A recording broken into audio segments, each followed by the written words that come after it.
안녕하세요. 반갑습니다. 오늘은 2020년 8월 26일, 8월의 마지막 주중 예배를 오신 여러분을 진심으로 환영합니다. 강서 인터넷 예배에 오신 여러분을 진심으로 환영합니다. 반갑습니다. 아까 우리 강현욱 형제께서 잘 얘기해 줬는데 폭풍 전야이긴 하지만 예배를 드릴 수 있어서 너무 감사하고 또 이렇게 이 사회적 거리두기 상황이기 때문에 자주 얼굴을 볼 수 없지만 이렇게 인터넷으로도 함께 예배드리고 찬양하고 기도하고 소식을 전할 수 있음이 저는 너무 좋습니다. 더 바라는 게 있다면 직접 얼굴을 보고 여러분 한 사람 한 사람 또 심지어 주일학교 아이들까지도 보고 싶은데 보면서 얼굴 보고 인사하고 싶지만 그러지 못해서 좀 아쉽긴 하지만 그래도 우리가 하나님의 영으로서 영과 진리로 함께 예배를 드릴 수 있음을 진심으로 감사합니다. 또 특히 아까 저녁쯤에 그 우리 제주도에 있는 김상화 형님이랑 통화를 했습니다.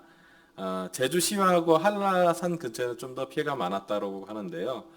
서귀포시, 그 상황님 거주하시는 곳에서는 큰 문제가 없었던 것 같습니다.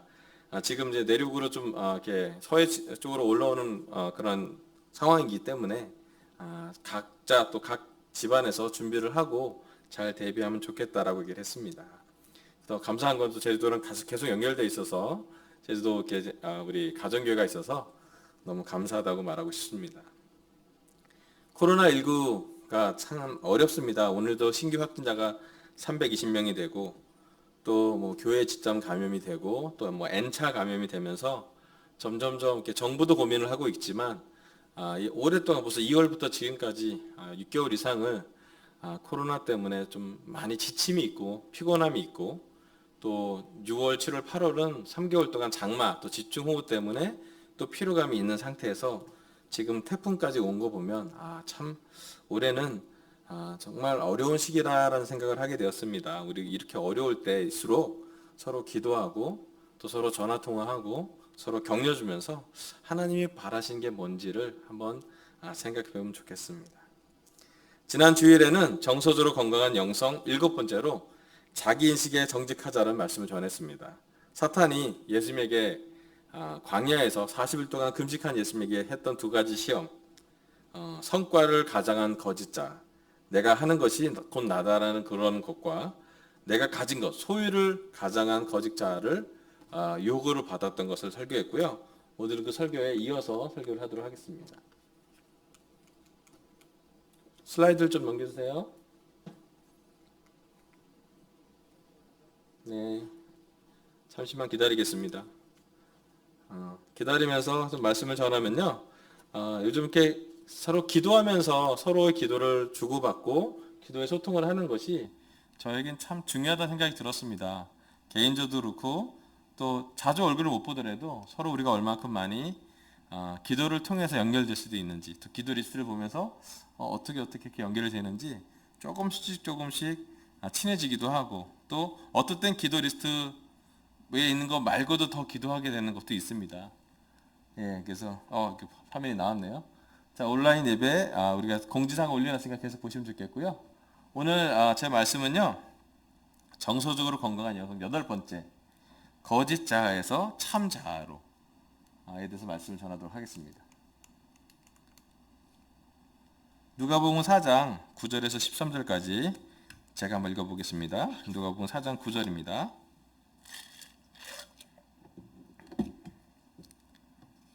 그래서 악마는 예수를 예루살렘으로 이끌고 가서 성전 꼭대기에 세우고 그에게 말하였다.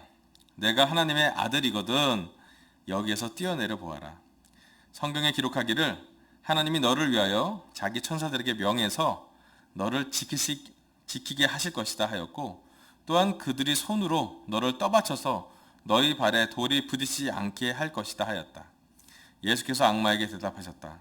성경에 기록하기를 주 너의 하나님을 시험하지 말아라 하였다. 악마는 모든 시험을 끝마치고 물러가서 어느 때가 되기까지 예수님에게서 떠나 있었다. 아멘. 사탄이 예수님에게 주었던 두 가지 유혹을 통해 사실은 예수님에게 많은 유혹을 주었습니다. 하지만 그 유혹이 통하지 않자 여기 나온 9절 이후로 예수님에게 더 강력한 마지막 세 번째 유혹을 줍니다. 그것은 성전 꼭대기에 올라가서 내가 하나님의 아들이면 기적이죠. 뛰어내어 보라고 하는 얘기가 있습니다. 오늘 설교 오늘 첫 번째 포인트는요. 세 번째 유혹인데, 세 번째 사탄이 예수님께 했던 유혹인데 아마 우리한테도 유혹이 될 것 같습니다. 사람들이 생각하는 내가 곧 나다. 인기를 가장한 거짓 자아가 사탄이 주는 자아의 모습입니다. 여기 사탄이 악마가 인도했던 것처럼 악마는 꼭대기에 세워놓고 보여주고 얘기했습니다. 우리 주위 사람들의 평가에 집착할 때가 많습니다. 우리는 대부분 인기 있는 사람이 되고 싶어집니다. 어릴 때부터 꼭대기에 있는 사람들을 보고 꼭대기까지 가고 싶고 인기 있는 또는 영향력이 있는 성공한 사람들을 자꾸 보고 따라가게 됩니다. 그래서 참 아이들도 많고요. 우리 세대에 누가 이렇게 매체를 보면 아름답거나 예쁘거나 돈이 많아 보이거나 영향력이 있는 거거나 건강해 보이거나 여러 가지 것들을 꼭대기 정점에서 그 인기를 얻고 싶어 하는 것을 아주 자연스럽게 만드는 것이 요즘 우리 삶이 이런 것 같습니다. 또 대부분의 사람들은 자신이 생각하는 것보다 다른 사람들이 중요하게 생각하는 것에 가치를 매길 때가 많아요. 물론 우리가 어렸을 때 자랄 때 가정에서 부모한테 얘기 듣는 아이들의 마음은 부모가 가치 있는 것이 가치 있는 경우가 많죠. 자연스러운 것이에요. 하지만 중요한 건 시간이 가면 갈수록 그 아이가 자라서 초등학교를 지나고 중고등학교를 보내고 대학교를 지나고 자기 직장을 가면서 어느 시점에서는 부모들의 영향도 참 중요하지만 주로 성인이 된 다음에는 자기가 뭘 좋아하고 자기가 중요하게 생각하는 것들을 다른 사람보다는 좀 균형을 맞춰서 생각할 필요가 있는데 많은 경우 제가 캠퍼스도 섬겨보고 팀들과도 만나보면 부모들이 원하는 또는 주위 사람들이 원하는 자기의 모습이 또 심지어 교회에서도 그래요. 교회에서 바라는 어떤 한 상이 사실은 자기가 뭘 원하는 상보다 중요하게 여기거나 더 가치 있게 여기는 인식을 가질 때가 되게 많아요. 물론 선생님과 제자, 선생님과 학생 강연도 선생님의 가치가 중요시 여기는 걸 따라가는 건 맞는 얘기인데 시간이 가면 갈수록 우리가 배웠던 교육 시스템에서는 우리가 뭘 원하는지 또 우리를 뭐가 가치 있게 생각하는지를 충분히 발전되지 않은 채 점수에 급급하거나 성적에 급하면서 진행이 될 때가 되게 많습니다. 직장 생활도 마찬가지예요. 직장 상사가 우리가 가치 있게 생각하는 것에 대한 배려나 그런 시간적 여유보다는 성과를 내고 회사에 어떤 아웃풋을 낼 수 있도록 최선을 다하는 모습을 요구하게 됩니다. 그래서 점점점 어떤 구조 안에 들어가게 됩니다. 특별히 대한민국 사회 안에 구조 안에 들어가게 보면 많은 경우 관계에서 특별히 주위 사람, 영향력을 주는 사람들 관계 안에서의 그 모습이 우리의 자아라고 생각할 때가 많이 있어요. 근데 구분해내긴 참 어렵긴 합니다. 내가 대화를 할 때 무엇을 말하고 무엇을 하지 말아야 되는지 또 우리 특별히 부모들 같은 경우 아이들을 어느 학원에 보내지 말까? 어떤 과목을 보낼까? 또 우리는 어떤 사람과 친해지나 또 시간을 많이 보내도 잘 안 친해지는 사람들이 있기도 하고요. 내가 상처를 받았다는 말을 할까? 하지 말까? 나는 어떤 직업을 가져야 되고 어떤 전공을 해야 되고 어떤 미래를 가져가야 되지? 또 특별히 교회 안에서는 교회 사람들 안에서의 관계 안에 난 어디에 있지라고 여러 가지 주위 사람들로부터의 관계 속으로 우리를 보면서 균형이 못 잡을 때가 좀 있어요. 그 균형이라 함은 하나님이 우리를 불러준 참 자아로부터의 균형이에요.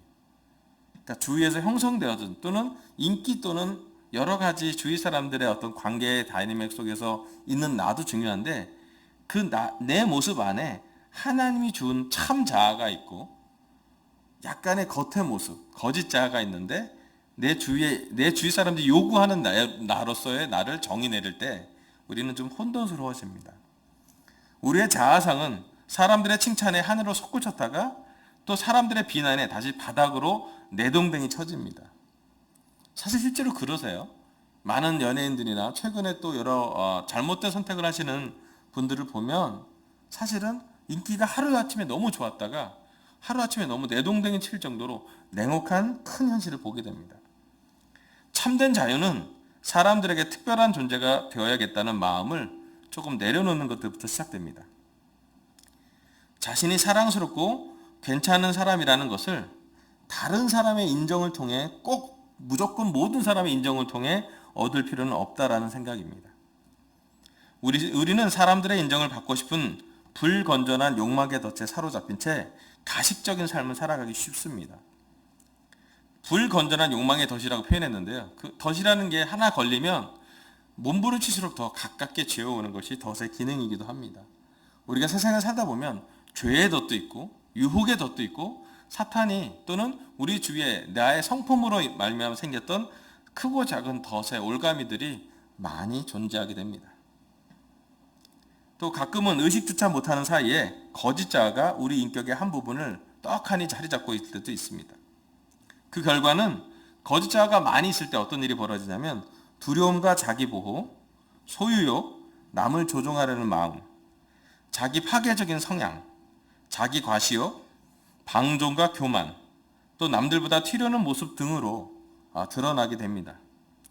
이러한 많은 사회적인 감정의 현상 속에 예수님은 사실은 사탄의 유혹보다 하나님의 말씀에 귀를 기울이고 극복하셨습니다. 여기 보면 내가 하나님의 아들이면 높은 성전 꼭대기에서 뛰어내려 보라고 했는데 거기에 대해서 예수님이 성경에 기록하기를 주 너의 하나님을 시험하지 말아라 하고 반응했어요. 사탄은 성경으로 얘기할 때도 있었는데요. 사실은 성경에서 하나님이 얘기할 참 본질, 성경에서 하나님을 시험하는 것이 기적을 시험으로 하는 것이 아니라 하나님이 사람들을 사랑하는 것을, 또 예수님이 인기와 사탄의 어떤 인정을 받으려고 내가 하나님의 아들이야 라고 뭔가를 증명해내려는 것이 아니라 내가 진짜 하나님의 아들이면 어떤 것으로 예수님의 자아를 결정하는지 예수님의 말씀으로 자기를 보호해 줬고, 또 예수님의 말씀으로, 하나님의 말씀으로 예수님은 사탄과의 싸움에서 지지 않고 끝까지 싸워갔던 것 같습니다. 결국 사탄은 어느 때가 시험을 마치고서 물러가서 어느 때가 되기까지 예수를 떠나 있었대요. 나중에 이 어느 때가 많은 성경학자들이 해석하기는 십자가 때 겟세마네 동산에서 사탄이 왔었다라고 표현을 합니다.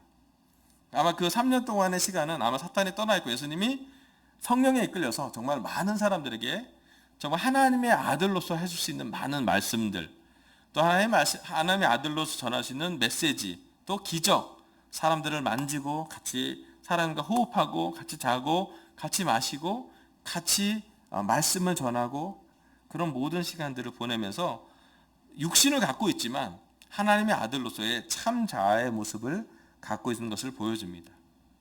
그래서 예수님이 이 설교를 들으면 이런 말씀을 우리에게 전할 것 같아요. 요즘 이 설교를 읽는 강석의 제자들은, 또 이 설교 듣는 모든 사람들은 어느 자아로 살고 있는지요. 사탄이 유혹하는 그 세 가지 거짓 자아, 성과, 소유 또는 인기, 이런 것으로 포장되어진 또는 그런 겉모습적인 자아로 살고 있는지, 아니면 하나님이 창조한 목적에 부합하는 하나님의 사랑을 받고 예수님의 십자가의 은혜를 받은 사람으로서의 아주 좋은 자아상을, 참 자아를 찾고 살고 있는지 예수님은 묻고자 합니다. 또 어떻게 보면 이 설교를 통해서 그런 참 자아에 더 가깝게 갈 수 있도록 하나님께서 인도할 거라고 믿습니다. 사람들이 아무도 없는 철저한 광야 학교에서 예수님은 고독과 함께 사탄과 하나님의 말씀 중에 하나님의 말씀을 선택했고, 참 자아가 선택되어면서 예수님은 점점점 말씀을 전할 준비를 하셨습니다. 우리도 예수님처럼 인기를 가장한 거짓 자아를 버리고 예수님처럼 참 자아를 말씀으로 깨닫게 되도록 노력하기로 하고 결정했으면 좋겠습니다. 아멘. 자, 두 번째 말씀은요, 누가복음 4장 14절부터 21절입니다. 누가복음 4장 14절입니다. 예수께서 성령의 능력을 입고 갈릴리로 돌아오셨다. 예수의 소문이 사방의 온 지역에 두루 퍼졌다. 그는 유대 사람의 여러 회당에서 가르치셨으며 모든 사람에게서 영광을 받으셨다. 예수께서는 자기가 자라나신 나사렛에 오셔서 늘 하시던 대로 안식일에 회당에 들어가셨다. 그는 성경을 읽으려고 일어나서 예언자 이사야의 두루마리를 건네받아서 그것을 펴시어 이런 말씀이 있는 데를 찾으셨다. 주님의 영이 내게 내리셨다.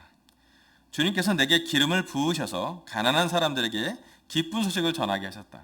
주님께서 나를 보내셔서 포로된 사람들에게 해방을 선포하고 눈먼 사람들에게 눈뜸을 선포하고 억눌린 사람들을 풀어주고 주님의 은혜의 해를 선포하게 하셨다.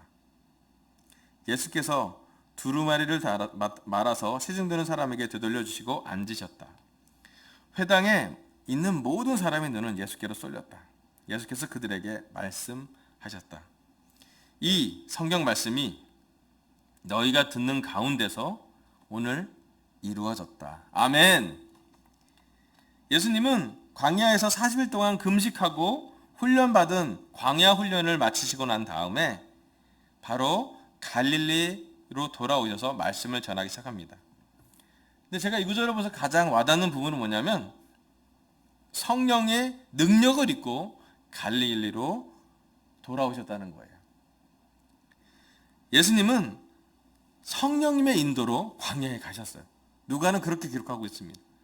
광야에 간 것도 마귀에게 심지어 시험을 받은 것도 성령님에 이끌려서 갔다고 하고요. 또 여기 14절에 나온 것처럼 성령의 능력을 입고 다시 광야에서 나와서 갈릴리로 가셨다는 거예요. 그리고 주님의 영이 내리시면 18절에 보면 주님의 영이 내리실 때 이 말씀이 이루어지는 거잖아요. 예수님의 이 단계 과정에는 아주 중요한 작용이 성령님이었습니다. 제 오늘 설교 두 번째 포인트는요. 어쩌면 이 설교 포인트는 지난 주일 설교랑 좀 이 두 설교를 연결되는 건데요. 거짓 자에서 참 자로 인도하시는 성령님의 부르심에 반응하자입니다. 우리는 거짓 자, 사탄이 자꾸 주는 세 가지 거짓 자에 쉽게 빠져듭니다. 때로는 성과로, 때로는 내가 가진 소유로, 때로는 다른 사람을 생각하는 나, 인기로 거짓 자를 가질 때가 많습니다. 하지만 성령님은 우리의 참자로 하나님의 창조된 그 본질로 우리를 부르시고 인도하고 계십니다. 중요한 건 우리가 성령님에 반응하는 것이죠. 예수님은 여기 나온 말씀처럼 이사야 말씀을 읽고 나서 성령이 내리셨기 때문에 주님에게 원하시는 말씀, 가난하게 기쁜 소식도 전하고 포로된 사람에게 해방을 선포하고 눈먼 사람에게 눈뜨을 선포하고 억눌린 사람을 풀어주고 주님의 은혜를 선포하게 하였다고요. 이 모든 기적적인 일들은, 이 모든 복음적인 일들은 사실 예수님이 성령이 가득 찰 때 하셨던 일입니다. 예수님이 세례 요한에서 세례를 받고 올라갈 때도 성령이 비둘기처럼 내려와서 하나님의 음성이 들렸다고 합니다. 이는 내가 사랑하고 기뻐하는 내 아들이라고. 변화산 꼭대기에서 베드로와 그 세 명의 베드로와 야고보, 요한이 예수님을 뵐 때도 똑같은 말씀을 해요. 누가 희할 수 없을 정도로 하얗게 예수님 변했다 때 하늘에서 들려온 소리는 이는 내가 기뻐하고 사랑하는 내 아들이다. 너희는 그의 말을 들으라고. 거짓자에서 참자로 변환되는 가장 놀라운 인도하심은 성령님의 인도로 가능합니다. 아마 이 설교를 듣고 있는 강석교의 제자들, 또 이 설교를 듣는 모든 사람들에게 우리 모두는 세례를 받을 때 성령님을 선물로 받았다고 배웠고 믿었고 그 성령을 받았기 때문에 그 믿음으로 오늘은 이 설교를 듣고 있는 줄 저는 알고 있습니다. 어제 8월 25일은 쑥스럽긴 하지만 제가 영적으로 30주년 되는 날이었어요. 제가 1990년 8월 25일 날 고3의 나이로 틴 때 세례를 받았습니다. 참 놀랍게도 화요일 날 예배에 갔다가 수, 목, 금, 사역 공부하고 토요일 날 세례를 받았어요. 사실은 지금 생각하면 좀 과격한 4일이었던 것 같은데요. 자주 있지 않은 사역 공부였던 것 같아요. 우리 최근에 또 저희가 강희 장로님 만날 일이 있어서 얘기를 물어봤을 때 어떻게 공부가 진행되는지 좀 나눴는데 너무 신기하게 강희 장로님이나 저나 느낀 것은 그거 진짜 성령님이 하신 것 같다. 사실은 정말 그랬어요. 그 4일밖에 안 되는 공부가 한 사람의 인생을 이렇게 바꿔놨습니다. 30년 동안 저는 수도 없이 하나님의 능력과 하나님의 역사를 보게 됩니다.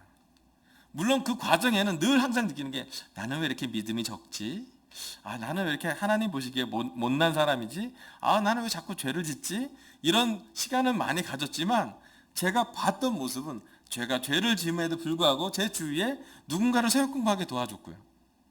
제가 믿음이 부족하다고 늘 해서 막 아둥바둥 싸우면서도 누군가에게 믿음을 전하는 일을 하게 하셨고요. 또 나는 왜 이렇게 부족하지 하면서도 계속 하나님이 저에게 인도자의 일을 맡겨주셨어요. 종의 일이긴 한데 나는 많이 부족한데 늘 느끼는 것은 하나님이 엄청 능력 있으시고요. 하나님이 엄청 많은 일을 하시고요. 하나님이 엄청 놀라운 일을 하세요. 그래서 저는 단 하나, 제가 세례받을 때 받았던 그 성령님, 네가 결정을 하고 회개를 하고 물로 침례를, 온몸을 잠기는 세례를 받으면 죄사함을, 죄 용서함을 줄 거고 성령님을 선물로 준다고 했는데 그 말씀에 대한 싸움이었어요. 감사하게도 예수님을 주님이라고 고백하고 19년은 세상에 살았고 나머지 30년은 예수님을 따라가는 주님의 삶을 살게 되었습니다. 정말로 많은 사람들과 함께 하나님을 느끼는 시간들을 갖고 지금도 많이 느껴요. 오늘도 제가 낮에 우리 송영준 형제랑 시간이 잠깐 나서 식사를 잠깐 했었는데 용준 형제 지난 3년 삶을 보면서 야, 하나님이 많이 바꿔주셨다. 그 우울한 청년이 지금 많이 기뻐지고 있고 집중하고 있고 뭔가 많이 노력하는 모습을 보고 격려가 너무 됐던 것 같아요. 저뿐만 아니라 우리 용준 형제뿐만 아니라 지금 설교 듣는 모든 제자들, 각 가정에서 결혼부로 섬기고 있는 모든 사람들, 또 우리 캠퍼스, 싱글, 이익배 아버님까지 또는 이 설교를 듣는 모든 제자들은 기억하십시오. 성령님의 인도로 우리는 거짓 자아를 버리고 참 자아로 나아가고 있습니다. 그래서 정말 중요한 것은 여기 나온 예수님처럼 우리의 삶에서 주님의 영이 가득 차서 선언하기 시작해야 돼요. 예전의 자아, 거짓된 자아, 죄 많은 자아는 좀 대를 끊어버리고 예수님의 옷을 입은 사람, 예수님의 은혜를 받은 사람, 예수님의 십자가의 의미를 아는 사람, 또 죄책감에 사로잡히지 않고 자유함을 얻은 사람으로서 우리는 참 자아를 계속 발견하고 깨닫고 찾아가고 또 사랑해야 돼요. 참 돌이켜보면 저도 참 많은 사랑을 받은 것 같아요. 하나님이 사랑하는 사람들을 보내셔서 많은 사랑을 받게 되고 또 그 사랑을 받아서 저도 누군가를 사랑하게 하고 있습니다. 바라는 게 있다면 우리의 자녀들도 저를 통해서 또 저희 결혼부를 통해서 하나님의 사랑을 글로 써있는 성경의 율법이 아니라 하나님이 진짜 살아서 움직이는 사랑의 마음을 전달받기를 너무 간절히 원합니다. 거짓 자아에서 참 자아로 인도하시는 성령님의 부르심에 우리가 반응할 때 가능한 일이에요. 물론 최근 정말 어렵습니다. 코로나 환경이 6개월이 넘어가서 너무 지쳐가고 있고요. 집중호우 때문에 참 삶이 되게 저기압으로 살고 있었고요. 또 오늘은 태풍이 오기 때문에 창문도 좀 이렇게 준비해야 되고 잘 준비해야 되긴 하는데 또 우리 삶에 크고 작은 재정적인 어려움, 건강의 어려움, 또 능력의 어려움을 여러 가지 겪고 있는 게 우리의 삶일 것 같습니다. 하지만 한 가지 분명한 것은 우리 모두는 성령님이 불러서 이 자리에 왔고요. 성령님의 부르심에 반응하면서 앞으로 갈 거예요. 저는 요즘 고민은 있어요. 어떤 고민이 있냐면 어떻게 하면 성령님이 이 젊은 세대를 복음화시킬까? 또 고민이 있어요. 어떻게 하면 성령님이 이 강서교회를 좀 더 이렇게 영적으로 가득 찬 활성화하고 영향력 주는 이 코로나 환경 중에서 잘 만나지 못하는데 이 온라인 예배를 통해서도 어떻게 하면 성령님을 가득 채울 수 있을까 고민하고 있습니다. 그리고 그 방법 중에 하나는 우리 함께 기도하자는 거예요. 왜냐하면 성령님은 기도 중에 제자들이 왔고요. 성령님은 기도할 때 사도행전 2장에서 제자들에게 왔었고 또 기도를 마치면 성령이 가득 찼다고 사도행전에 많이 써져 있습니다. 그래서 우리는 자주 보지 못하더라도 여기 나온 구절처럼 아무것도 염려하지 말고 모든 일을 오직 기도와 간구로 감사하는 마음으로 하나님께 말씀드리시길 바랍니다. 우리의 기도 리스트를 펴놓고 그 형제 그 자매랑 잘 알지 못하지만 싱글이 캠퍼스를 잘 모르고 캠퍼스가 결혼부를 잘 모를 수는 있지만 우리 함께 기도하시길 바랍니다. 그리고 누가 기도의 응답이 전해져 오면 박수 쳐주길 바라요. 우리 영실누님 세례 받을 때 우리가 모두 다 박수 쳐준 것처럼 우리가 한 사람의 기도뿐만 아니라 이 기도는 우리 강소교의 기도처럼 누가 나를 위해서 기도하고 있음을 깨닫길 바라고요. 또 우리도 누군가를 위해서 기도하고 정말 강소교의 제자들이 하나님의 가족으로서 거짓 자아를 버리고 참 자아를 가진 사람으로서 지속적으로 기도의 능력을 경험해 봤으면 좋겠습니다. 오늘 하나님은 저의 모습을 통해 정서적으로 건강한 영성 8번째 거짓 자아에서 참 자아로라는 주제로 말씀을 전하게 했습니다. 첫 번째 포인트는요. 예수님이 받았던 세 번째 유혹. 사람들이 생각하는 내가 곧 나다. 인기를 가장한 거짓 자아를 벗어나자입니다.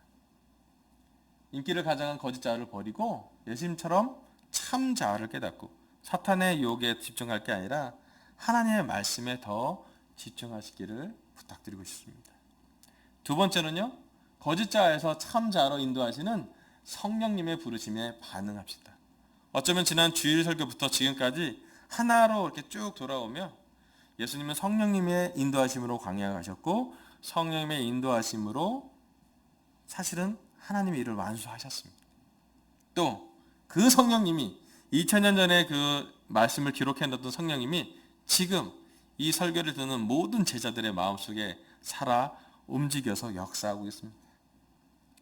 여러분 성령님의 부르심에 반응하는 것이 참 자아로 가는 길입니다. 이 세상에 살면서 사탄이 많이 지배하고 있는 이 세상에서 우리가 참 자아로서 성령님을 부르심을 받고 우리의 자아를 찾아가면서 정서와 영성의 균형이 잡히는 건강한 삶을 살기를 바라면서 이 설교를 마치겠습니다. 감사합니다.